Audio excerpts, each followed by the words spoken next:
Ég held að við séum bara að fara núna live. So welcome to Iceland. This is going to be a lighthearted chat with Alda Sigmundsdóttir, the writer of the Little Books of Iceland and more.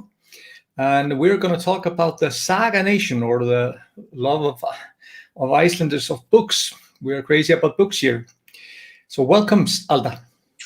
Thank you, Valur. Thank you for having me on your show. Thank you. So you've been writing the little books for like what is it now? 10 years, 11 years?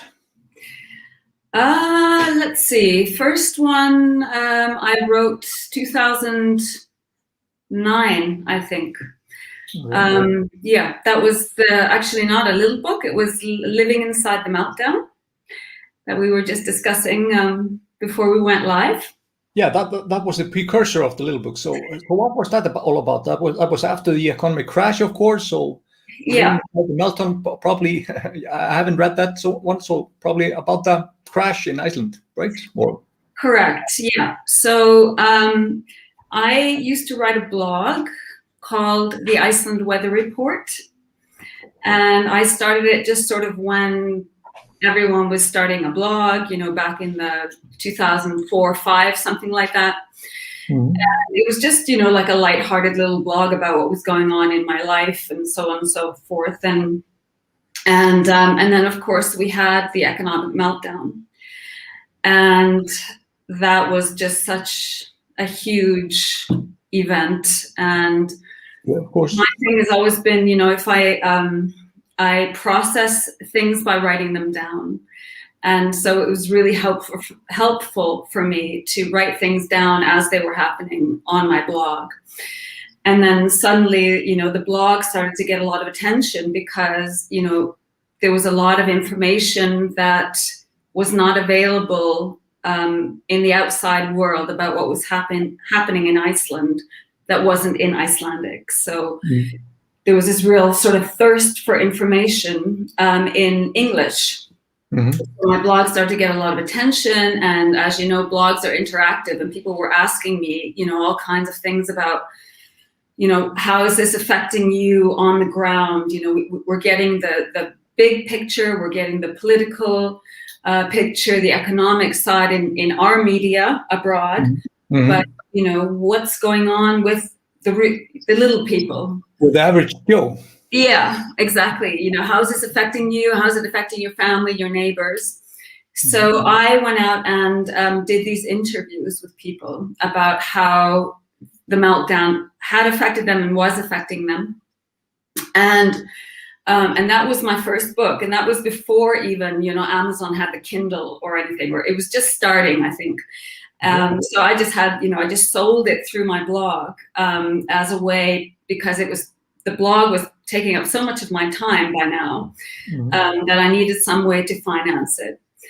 And it actually did quite well. And then I wrote the Little Book of the Icelanders. Yeah, you were a translator before, right? You had lived some time abroad, right? Before, and so you were a translator from English to Icelandic, or vice versa, both. Vice versa. Okay. So Icelandic to English. Yes, because I grew up in Canada. So English was my first language in the sense that I wrote in English. All my education was in English. Mm-hmm. So when I moved back to Iceland in my early 30s, I spoke Icelandic, but English was, the language in which I expressed myself. Okay. And like so many people who moved to Iceland, I got a job at Iceland Review, which is the English language publisher. Mm-hmm. And I was a journalist and a translator there. And then I went into my own business, and I worked for many years as a writer and a translator before I started writing my book, my blog. Of course, being raised in Canada, it probably gives you also, I think you have a little bit of a unique sight on Icelandic traditions and Icelanders in general. I think that gives you a little bit of a, we have a little bit of a one view window of our traditions and what Iceland is all about. But then you come kind of like from from Canada and see it with a different light. I think that and obviously with your humor also that also plays a huge part in your writing. So your second book was what was that? The Little Book of the Icelanders was my second book, and love that one. Yeah, thank you. And I mean, that also just sort of grew organically out of my blog because, people were asking me all sorts of questions about the Icelandic people. And I wrote a lot about that as well, sort of our little quirks and idiosyncrasies of the people here. Mm-hmm. And as you rightly point out, I had sort of an outsider's perspective coming here from the outside, as opposed to people who sort of grow up here and to them this is just second nature, and to me all of this seemed, not all of it, but there were certain things that seemed really kind of odd and strange, and you question some of our traditions. Yeah. Exactly. I think people have loved it, and I see a lot of people have jumped in. I see Angie and Mara and Evelyn and Stacy, and please jump in with any questions you have, guys, for us. We're going to have a chat, and then we'll jump in with questions. So please, if you have any questions for Alda or us about the book Craziness of Iceland or whatever, just jump in. So the Book of Iceland, you released that. When was that? So 2009, you did. Yeah. So I released that also on my own through my blog. So it was just like an electronic book, and then a publisher came along and wanted to publish it. So, it was published in the format that it's available in now. It's actually been quite a popular book ever since then. It came out in 2012. Okay. And it's been consistently popular since then, which is amazing. I wrote an updated version last year, so because it had become a little dated and certain things that I'd written about weren't the same anymore and that kind of thing. Yeah, obviously a lot has happened since, if you've been writing it 2010, 11, when the start of tourism boom in Iceland, and then, after 10 years or many things have changed in Iceland. A lot of new, things to worry about and point out. Mm-hmm. The nature of the Icelandic people hasn't changed much, though. So that's still the same. Yeah. So, okay, Book of Icelanders, 2012, and you obviously had some success with that because you have released several since. I have a couple here with me, guys. Like I told you earlier, Little Book of Icelanders in the Old Days, Icelandic Folk Legends, Icelanders Christmas, Icelandic, and a Little Book of Hidden People, a Little Book of Tourists in Iceland. So how many are the little books? I think 8, or how many are there? Only the little books, or all of the books? All of them are what? 8. I think I've published 8 in total. Okay. And then some of them are available also in translation. So, yeah. Yeah, I've seen both in German and French, right? Yes, and the Little Book of the Icelanders is available in English, German, French, Spanish, Dutch, Czech, Polish. I think that's it. Yeah. Okay. I remember there was a little bit of instance about, and just it popped in my mind about a Polish book being released without your consent, using much of your text. If was that did they just copy it and publish it, or? Not quite. It was actually the Little Book of the Icelanders in the Old Days. Okay. Sorry. Fine, and they didn't publish it per se as their own, but they took large sections of it and plagiarized. And I have the most amazing followers. I have such incredibly loyal followers. I just love them. And this woman got in touch with me. She had a lot of my books, and she knew this particular book very well. She'd read it, and then she picked up the Polish book, and she just, thought this is just Alda's text.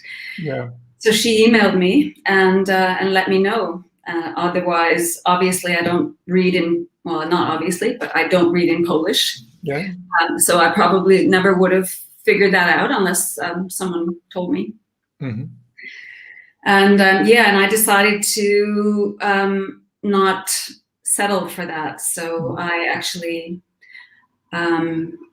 threatened to sue them, and it was a huge, drawn-out thing. It took a very long time, and then I eventually decided to go public with it because I wasn't getting anywhere.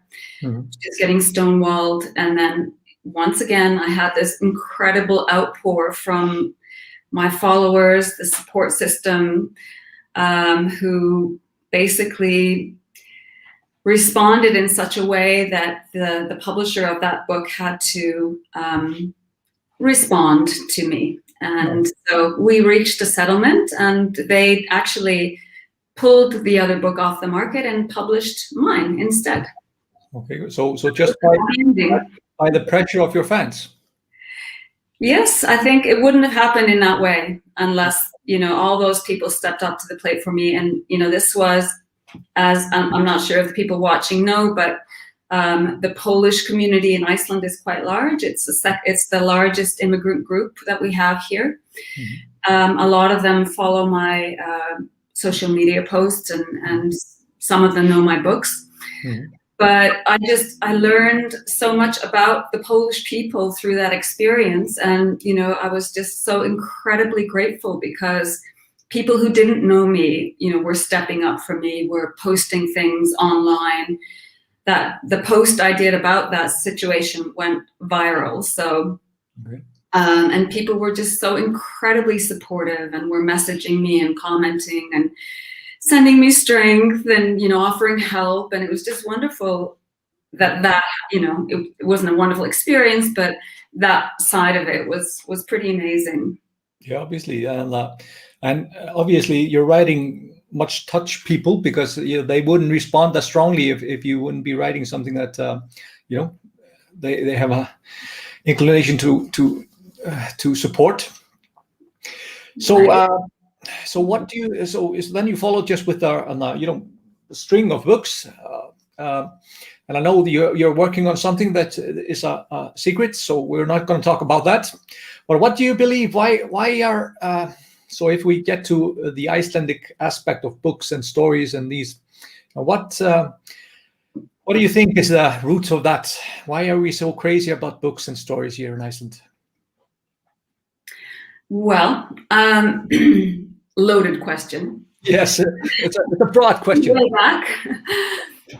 I think there are several different factors, but that I see, and I don't purport to have the answer to this question at all. These are just this is my own theories. This is just our light chat about it. So no scholars can hang us for this. Right. Okay. But obviously the sagas were written here, and that is a huge contribution to world literature. And back in the first settlers back in the 12th or 13th centuries, who wrote these chronicles down of the Norse gods and all of that, the Ásatrú, the sort of what do you call it? All the Norse mythology come from these books. Thank you. That was what. Yeah. No problem. Of course, and also just Book of Settlement, Book of Icelanders, talking about all the settlement of Iceland, all these chronicles, all these stories about blood feuds, and it's a remarkable thing that this happened for some reason. It was such a rich culture here in Iceland. Like there are at least 40, I think about 40 documented stories or books. but there are probably more. Some of them probably got lost through time. They were written on vellum, like these skin, like a calf skin, and for some reason, when Iceland was a really poor farming society for such a long time, some of these manuscripts were just used for other purposes. But yeah, this is like our heritage, the Icelandic sagas, of course. And, sorry to interrupt. Totally fine. But yes, I mean, and I think the world wouldn't know a lot about, for example, the chronicles of the kings also in Scandinavia, not just in Iceland, but, all sorts of information that has, been preserved through these manuscripts. And these were written, of course, in the golden age of this nation, when Iceland was first settled, the first few centuries after that, when Iceland was free, was not a colony, and also when they were the only independent country in Europe at the time. Wasn't ruled by some kind of monarch or dictator. The only like a commonwealth of Europe at the time. Exactly. And then, of course, it became progressively more oppressed and impoverished, and there were contributing factors like the Little Ice Age came there around 1200, 1300, something like that, and and of course, all the forests have been cut down, so there was no firewood, and food became scarce. And then, of course, the oppression of the colonial overlords. All of that historical context. And I think the Icelanders really sort of clung to the manuscripts as, a memory of this golden age. And it became really, really important to people's identity as a nation. We have these manuscripts, we have these poets, these stories of what happened here. And I think that this continues to this day. It's still a very sort of important part of the Icelanders' identity, is this literary heritage. Yeah, our claim to fame, so to speak. We are. When if you can imagine, when like I said, one of the Iceland was one of the poorest countries in Europe for centuries, and that was like the poor farmers who cling to. We have the Icelandic sagas, that we brought that to the world, so we are worthy of something. So so that was our point of pride. Absolutely, and rightfully so, I would say. I mean, it was quite a feat, and we Icelanders, we don't have these big palaces like other European nations do. They've got these monuments and they've got these palaces and what have you, and artworks and so on. We don't have that, but we have the manuscripts. Not a lot of great old architecture dating years back, as Alda mentioned earlier. We didn't have a lot of wood.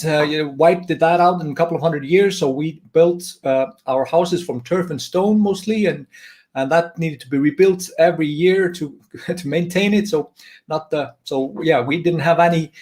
That was a pride of joy. The manuscripts, of course. Yes, and these turf houses, of course, most of them have disappeared because they needed continual maintenance, and I think it was just in a few months, if they weren't kept up, they just vanished back into the earth. But anyway, that's a sort of side issue. But the other major, I think, contributing factor to this love of stories is something to do with the kvöldvaka.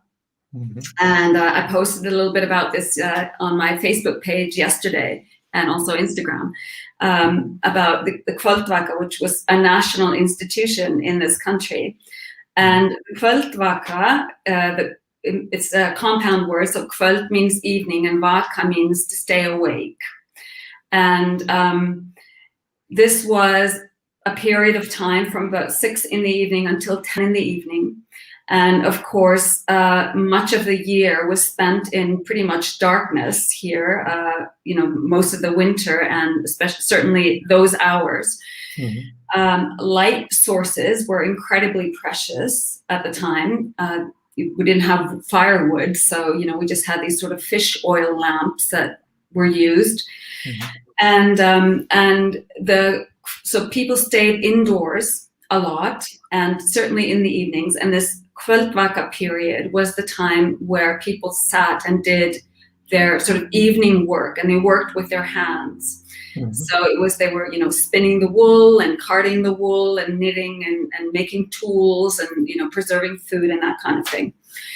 And in order to keep themselves entertained, they had what they called the kvöldvaka, which was that people would tell each other stories, or if they had a book, someone would read from the book. And of course, there was usually just the one lamp. So they would, one person would be assigned the task of reading by the lamp, and they told each other folk tales.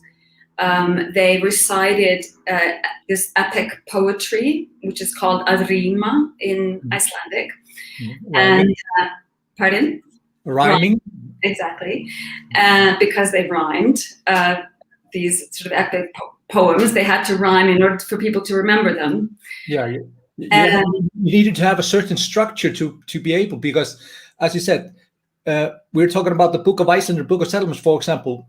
They were written like a 13th century. So that's many centuries after this actual settlement. So people kept the stories alive by repeating, and there was a pattern that repeated, and the same with the rhymes. They were using certain ways to remember all the story or the poem.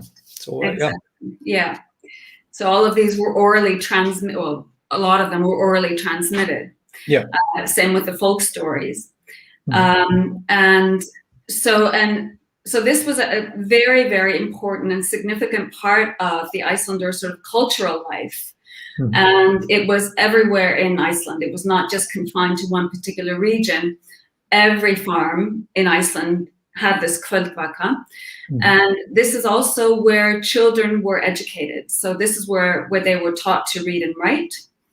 And one of the amazing things about this country and the nation is that literacy was always, very, very high. And I'm tempted to say 100%. I don't know if it was 100% exactly, but almost everyone could read and write. And that was also by decree of the church, of course. Children had to be taught to read and write.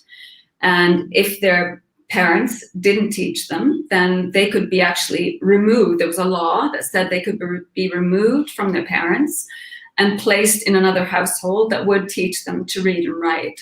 Yeah, like foster care if you didn't. Yeah. Yeah, but this is a really rich thing for us, and also the children learned the old stories. They learned to repeat them themselves, embellish them maybe sometimes, and I think that's a huge part of our DNA. These storytelling by repeating the stories and every night you would have to find or discover maybe a new version or. I think that's a huge part of our DNA, that this storytelling nature of us. Most definitely. And the other thing that I find really fascinating about the folk tales and folk legends, and especially the hidden people stories, is that I think, and scholars today, it's not just me, scholars today think that they were used to process trauma. So, life here obviously was very hard. It was a harsh life. There was a lot of poverty, as you say. Iceland, just over a century ago, beginning of the 1900s, Iceland was the poorest country in Europe. And there was starvation. Darkness, of course. Incredibly harsh. And people had to work very, very hard just for their survival. And so the folk stories were sort of like Prozac, that when it makes the life a little bit easier if you imagine that there's a beautiful king and queen and they're living in the next hill or fall. So that, of course, that brightens up your life. That there are some magic in the world. It's not just all darkness and poverty.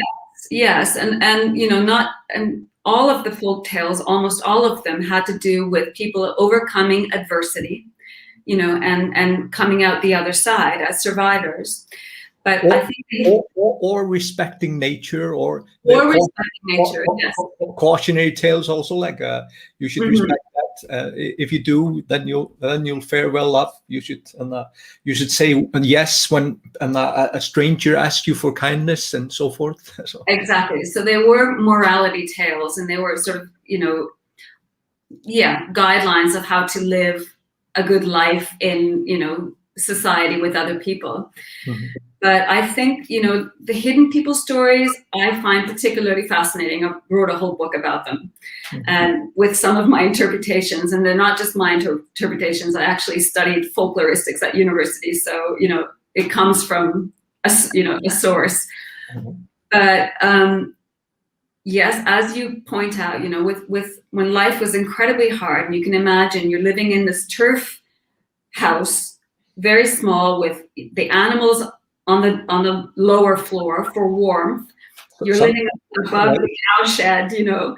Yes, sometimes. So we just describe that for our listeners. So sometimes these turf houses were built like in layers. So the cattle or the livestock would be on the bottom floor, and then the people would live on the second floor. So that would basically, so you would get the warmth from the cattle, and then sometimes they were in the other side of the farm or the house, and you would get heat from them. Yes, and there's actually, I have a book where the man talks about when there was a spare bed in the baðstofa, the baðstofa was the communal room where everyone lived and basically lived out their entire lives, everyone together in one room. And if a spare bed became available for some reason, they would put like a calf in there or something just to have the heat from the animal in the bed. So anyway, and you know, you can imagine it's damp. There's very little ventilation. There's bugs everywhere. There's lice, everything. Like, it was just a harsh life. And in the summer, of course, you had to work almost around the clock just to, you know, use the daylight. So people were working 18 hours a day, and they weren't always able, for example, to look after their children. So the children would sometimes wander off and disappear, maybe fall into a crevice or fall into a river or something. The other thing was that children, of course, started very, very early to work. So they were to work at as early as the age of 5 or 6 to, you know, watch the sheep and what have you. And sometimes a fog would come in and they would just disappear. And there are all of these hidden people stories about the hidden person coming out of the boulder and the rock or the cliff or whatever, and taking the child into the cliff and raising the child as their own. I'm sure you remember many of these stories. You're nodding. Yeah. Common stories. And scholars today think that, you know, these children probably disappeared. And this is the parents' way of dealing with the trauma, you know, that they think, okay, the child is not dead. The hidden person has taken the child and is raising my child on the other side, you know, in this parallel universe where, nota bene, everything was better. You know, in the light world of the hidden people, they had, you know, enough to eat. Their livestock was fatter. They gave more, you know, produce. Their clothes were sumptuous. Their homes. Basically straight from the Lord of the Rings elves. That's our description of the elves of Iceland. Like a little bit taller, a little bit thinner, a little bit more graceful, better clothes, you know, and the works. But not leprechauns. No, not leprechauns. They're, but they are not all stories about the hidden people being good. Sometimes they steal children also. You know, they have changelings and stuff like that. They steal a healthy child and put an elf or an old elf man that they knoll into a likeness of the child. Mm-hmm. That was, of course, I have my theories about that. It's all in the book. If people want to grab a copy of the book somewhere, it's available on Amazon. Just saying. Yeah. But that's my theory is, of course, that sometimes these stories were based on that the child, of course, maybe had some mental defect or some maybe had seizures or something like that, and you need to explain that by a reason of the elves coming and taking away their healthy child, and now you have exactly. Mm-hmm. Yeah, and it's so complex and so rich. There's so much behind that, the whole sort of elf myth. And that's why it really grates on my nerves when people, oh, those Icelanders are so weird. They believe in elves. There's so much more to it. These are our people. We're trying to sort of cope with the realities of living with this very harsh climate, and this was their way of coping. Yeah, but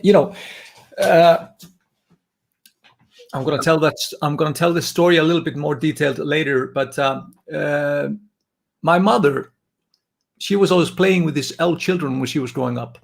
Okay. When there was harsh winter, she used to borrow something from the pantry and bring to the stone where the elves lived, kind of like helping the elves out.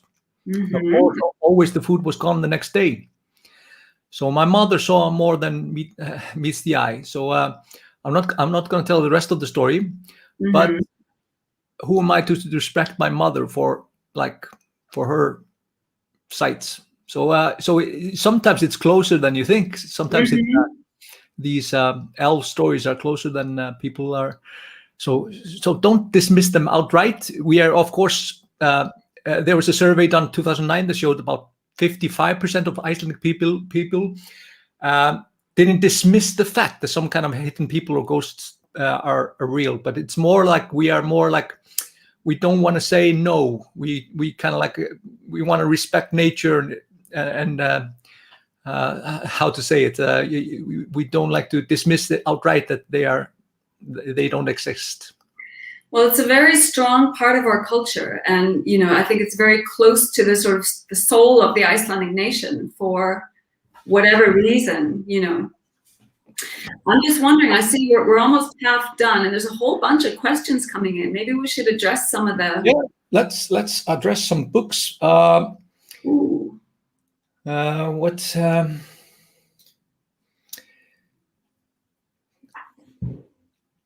Kathleen is asking, is the storytelling tradition continue among the young? How much is done in English rather than Icelandic? I think we are crazy about books, stories here in Iceland. 1 in 10 Icelanders writes a book in his lifetime. That's a statistical fact. And per capita, that's of course the most of any nation in the world. We love to use per capita. Mm-hmm. But I think this storytelling is quite rich in per capita. We of course release so many books. 80% of Icelandic books are released before Christmas. Do you want to tell us something about that? The Christmas craziness, Alda? Yes, the Christmas book flood. Yes. So just to address the question first, yes, I definitely think that the storytelling tradition, the literary tradition, is continuing with young people. There are new, young writers coming up all the time, and it's, I think, really great that people have the opportunity here. They're taken seriously. They're given the opportunity to publish, and not everyone, of course, but there are always sort of new writers emerging, and they write in Icelandic, which I think is good. Yeah, most of them are writing in Icelandic. I'm the anomaly. I write in English because of my background. This is not very common here. Mm-hmm. But there are many writers, translated and released now. A lot of crime novels being released, Arnaldur and Yrsa, and Ragnar, and so if you want to grab an Icelandic book, it's very easy for you. I'll post a link to many books after the chat. But about the Christmas book flood. Yes, so the Christmas book flood is, as Valur pointed out, about 80% of all new releases in Iceland are released just before Christmas. So maybe the 6 or 8 weeks before Christmas. And the reason being that it's become a tradition to give at least one book for Christmas. So everyone gets a book for Christmas. And this tradition started only around 1944 or in the 1940s. I thought that it was much older than that, but when I was researching the little book of the Icelanders at Christmas, and I wrote about that in that book, I discovered that in the Second World War, there were very strong or heavy tariffs or taxes on imports to Iceland. So all of the goods that were being imported were heavily taxed, except for paper. For some reason, I don't know why or whatever, but anyway, so paper became quite, available.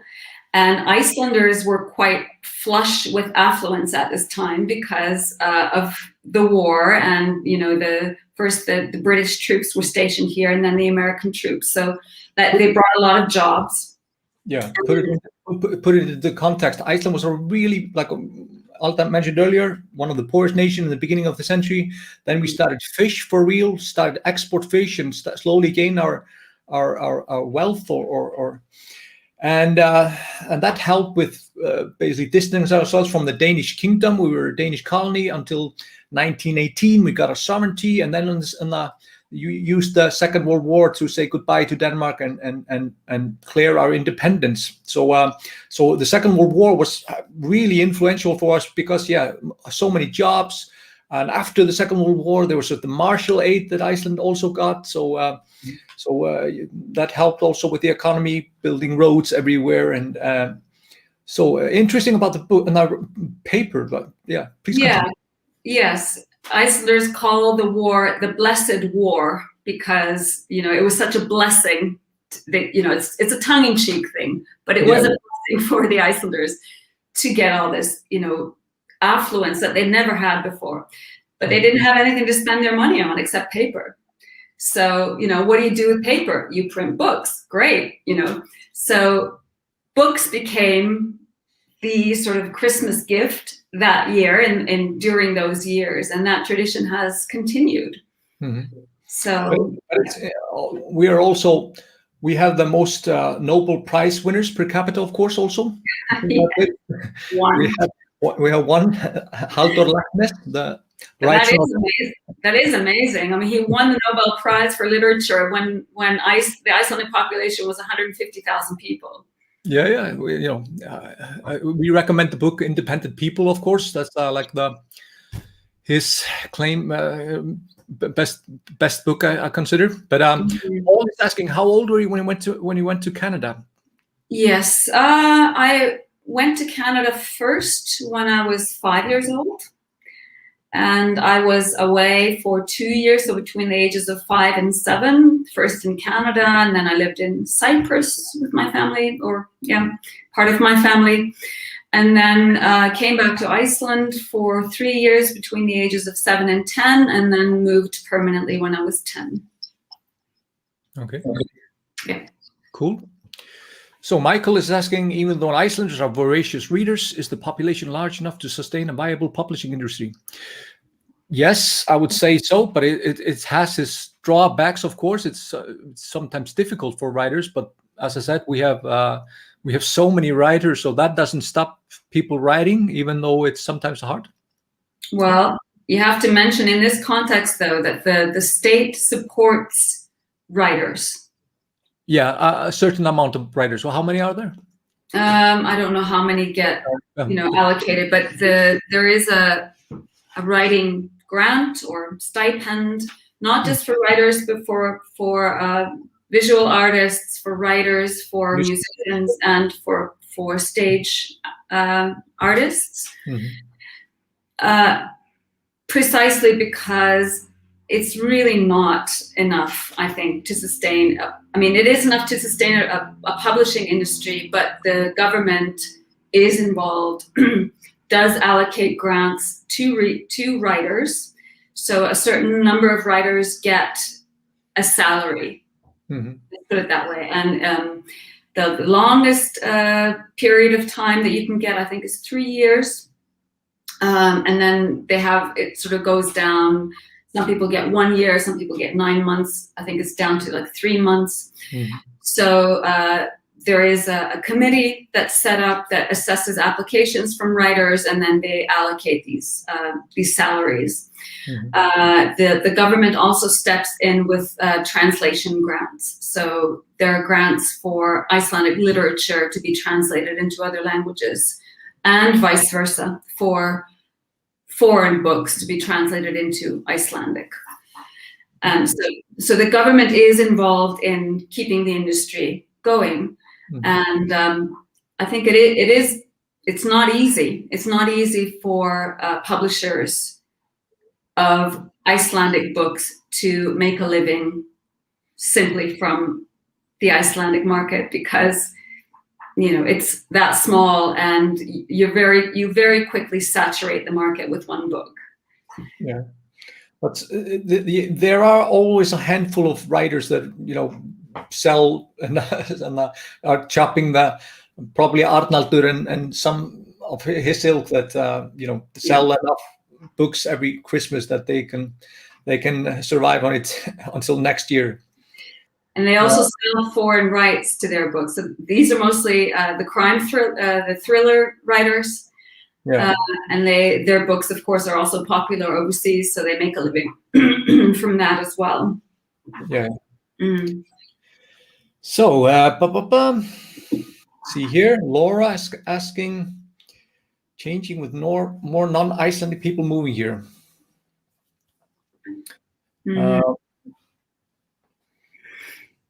Do you have any comment on that? Well, the Icelandic government takes a prescriptive approach to the Icelandic language. So they are actually actively trying to maintain the language through various means.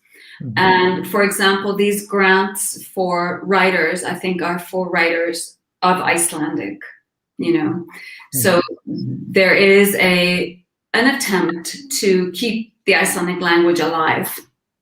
Let's put it that way. Of course, there are people who are now writing in English. I'm one, obviously. There are some other Icelandic writers who also write in English in an effort to reach a wider audience.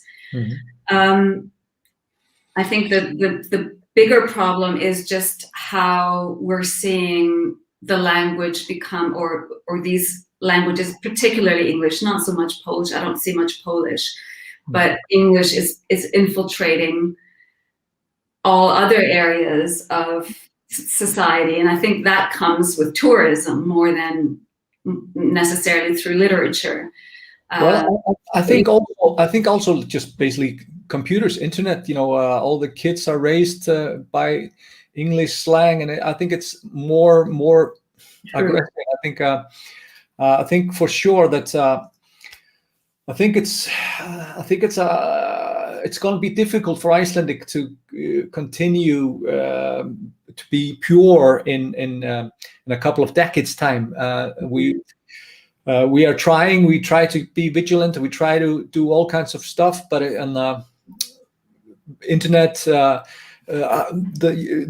world is getting more and more connected. I think it's but we are so. For example, they are working on like a Google Assistant or Siri with Icelandic, so you can talk to the computer. So that's going to help. That's going to help that you can interact with in Icelandic. So with your phone, like asking for directions or whatever, that's going to help if we do more of that kind of work.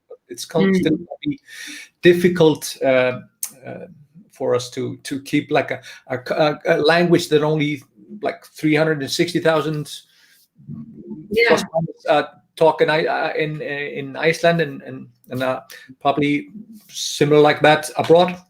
But, Evelyn is asking about the earthquakes. I saw your dog earlier. He was shaking violently. Poor thing. Yeah. Well, we haven't had. Yeah. We had a series of earthquakes this morning. For people who don't know, first one I think around 10 o'clock, and then it's been ongoing since then with tremors. The biggest one was 5.7 magnitude. The last one I think that I felt anyway was 4.7 around 1:30 or 12:30. I mean, this is par for the course here in Iceland, but as Valur and I were discussing just before we went live, when it's that strong and that many, it does get very uncomfortable. And we're just hoping that the ground doesn't open up and that we don't have an eruption. I think we're due for one. But I mean, this is something that we're fairly used to. It's just we're not used to having repeatedly all day, Not so prolonged, maybe a couple that reach more than 3 on Richter, but like the first or the second one, the first one you felt it a little bit. It was just 5 seconds, just a little bit of shake. But the second one, 5.7, it went on for 12 seconds or something like that. So that was, of course, more significant. And then all the smaller quakes after that, and like I said, for 2 hours. So that, of course, upsets some people and, of course, animals. So the poor dog of Alda was shaking. She really didn't like that. No, she was absolutely terrified. She was glued to my side. Yeah. But it is what it is. We are pretty used to it. All the houses are built to withstand an scale 8.5 of Richter earthquake. So we don't build our houses from straw here in Iceland. So we're pretty used to it. But still, this is a little bit of a scare or uncomfortable. We don't panic. We don't panic, but it's uncomfortable. Yeah. So. Question from Daniel: how important is laxness work in Icelandic literature? What are your thoughts? Yeah, very important. I think he's our giant, and his works are continually being interpreted. They're being put on stage, films being made from them, and so on. So.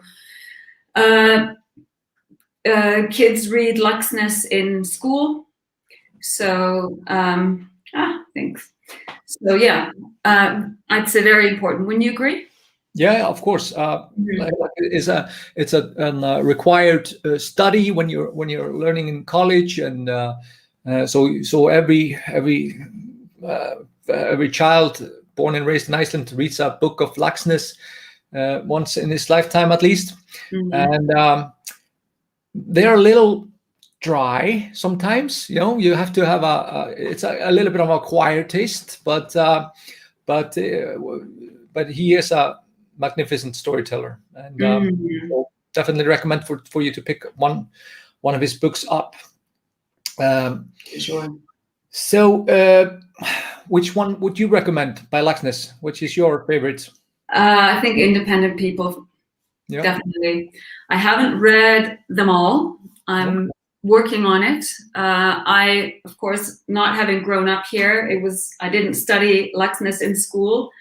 And my family sent me Laxness's books when I lived in Canada when I was a teenager, and I didn't get it at all. I've read some of them since then, and I've gained a whole new appreciation. So I think for me, it would be, if I was going to recommend starting somewhere, it would be Independent People. Yeah.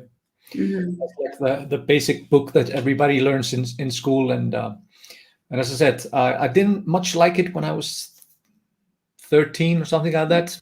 It didn't hit the right notes with me then, but later it struck a chord. Well, Alex is asking, the great crime fiction in Iceland. But what other genres are popular? What would you say in that about the genres in Iceland? The genres. Well, I think the thriller writers are always the most popular ones. Yrsa and Arnaldur, in terms of the bestseller lists. But I think sort of traditionally biographies have also been quite popular here. So biographies of, well-known Icelanders, or even not that well-known Icelanders. Memoirs tend to be popular as well. And sort of just generally literary fiction, Yeah, there are of course.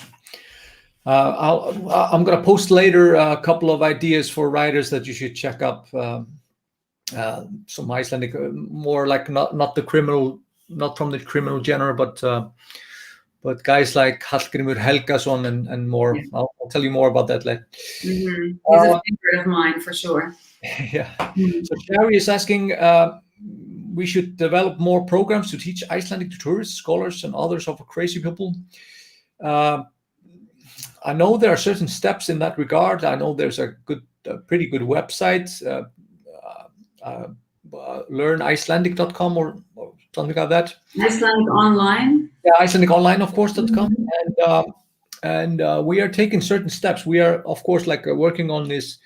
Like Google Assistant, Icelandic version of that, and I think there's going to be a learning curve in that. And there are many things that are being done. They have a program going on that Icelanders are working on putting into like a word bank. So Icelanders are putting into words so that's going to be like a data bank of Icelandic. So that's going to be used for like assistance and stuff like that. So I think there are a lot of stuff happening, maybe that Sherry, that you don't know about, but maybe maybe I'll try to post something about that, some things for you to look up about what we're doing about Icelandic. So do we have any? Bryndís is asking, what was your most enjoyable read in 2020? For me, I just read Moonstone, Mána State by Sjón. It's quite a poetic book. I'm glad Sjón is probably not the guy that I would pick up out of a bookshelf, but my Patreon, I have a group of patrons that are helping me doing these live streams, and they and one of my members of that recommended that book, so we had like a book club for that, and I really enjoyed that read. Talks about situated in 1918 in Reykjavik, when there's the Spanish flu is coming into Reykjavik, and it's an interesting read. So that's my book, Mána State, Moonstone. What's your book, Alda? Does it have to be an Icelandic book? No, just she says what's your most enjoyable read, so it doesn't have to be Icelandic. It's a tough one. I should mention that I don't read a lot of Icelandic books, which I think surprises a lot of people, because people tend to come to me and say, what Icelandic book should I read, or what's going on with Icelandic literature. Because I live in Iceland, I speak Icelandic, I think in Icelandic usually. I have to read in English in order to sort of maintain my English. So I tend to read books in English. I also listen to a lot of audiobooks when I'm walking my dog or when I'm at the gym, which I haven't been much in 2020, but I recently discovered Glennon Doyle, whom I absolutely love. So I've just finished her book Untamed, but in 2020, I think I read Love Warrior, which I thought was incredible. I really, really like her writing style, and she began like a blogger like me. So I sort of identify a lot with the way she writes. But if I could just mention one Icelandic book that I think I may have read it last year was Hallgrímur Helgason's 60 Kilo of Solskin, I think it's called. I lent it to someone, I don't have it in my shelf. 60 Kilos of Sunshine. It won the Icelandic Literary Prize when it came out, and that was definitely a favorite read. I really enjoyed that book.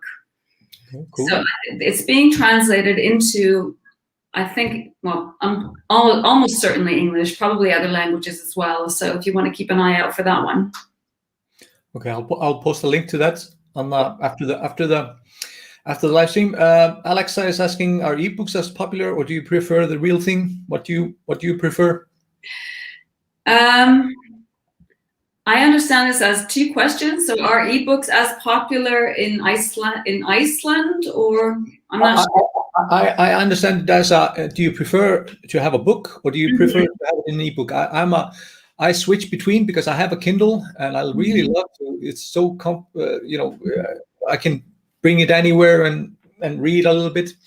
So, but I really love to have the real thing also. But, for me, it's 50-50. But I like both, and I listen to a lot of audiobooks. So audio is definitely a favorite for me. But I use my Kindle a lot, and partly because simply I have then access to this huge library of non-Icelandic books. It's not always easy here in Iceland to have access to, books that are written not in Icelandic. And I just love being able to, go on my Kindle and get whatever I want. So they're also quite expensive in Iceland. Some of these, some of these books, unfortunately, yeah. So I think we're heading into. We have just 4 minutes left. Do you have anything? Any last questions for you? Annabelle is asking, what kind of music do you tend to listen to? You listen to music? Yeah. I'm basically an omnivore when it comes to music. It sort of depends on the circumstance, but sort of in general, I love music with good lyrics, maybe because I love the written word. So, recent infatuation I had with Taylor Swift's Folklore album, for example. When I'm at home cooking, I listen to jazz, a lot of jazz. Okay, cool. Yeah. What about you? Well, it's the same with me. I go from grunge to classic to whatever, So it's a mixed bag for me. I like Megas, for example. If you want to listen to something Icelandic and good Icelandic lyrics, he's kind of like raspy Bob Dylan of Iceland, and more. They are all classic. I'm gonna Sharon. I'm gonna list some books for recommendations for you to read after the live streams, just for you, so you know about it. But Annabelle, I just made a Spotify playlist about Icelandic music, like 2 songs from each artist, like from way back and until now. So I'll share the link for that also, Annabelle, for some Icelandic music if you want to check that out. So Alda, any last words for you? I'm just, obviously I haven't had much time to browse through these comments, but how lovely, all you people, all saying such lovely things about us and in my books. And I'm just really nice to have everyone here, and thank you for showing up, and thank you for asking me to be on the on your live stream, giving me a chance to say hi to everyone. Yeah, brilliant. I want to get you on later on when you have the secret book that you're writing available, so we can maybe have a further chat about this.